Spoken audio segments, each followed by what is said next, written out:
قوتابخانە پۆل یەک سەرتایم دەبێ ئەو کتێبەتان بۆ باسکەمە ناوژیانی قوتابخانە چەند خاڵک پێکاتوە. یەکەم خاڵ پێویستە لە کاتی خۆیدا سواری ئۆتۆمبیلی پاس قوتابخانە بین، چونکە دواکەوتنی ئێمە دەبێتە هۆی دواکەوتنی هاوڕێکەمان. دووەم خاڵ کاتێک سواری پاسی قوتابخانە بین پێویستە سڵاو لە کاک شوفێر و هاوڕێکەمان بکەین.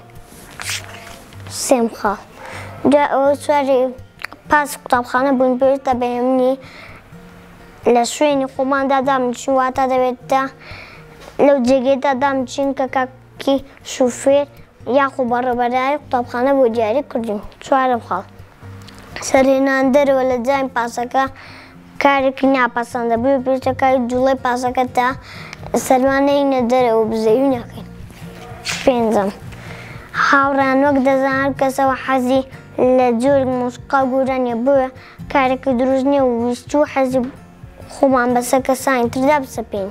شەشەم لە هەموو جێگەیەکدا دەنگ بەرزکردنەوە هاتووە هاوار کارێکی ناشرینە، چونکە دەبێتە مایە بێزارکردنی کەسانی دەوروبەر پاراستنی ئەمنی ناو پاس قوتابخانە نیشانەی ڕەوشبەرزیە. هەفتم لە کاری دابەزیندا پێویستە ماڵئاوا لەسەر نیشان پاسەکە بکەین. هیوادارم سوودی لێ ببینن. باخچە و قوتابخانەی بان ماڵێک بۆ پەروەردە و ژیان.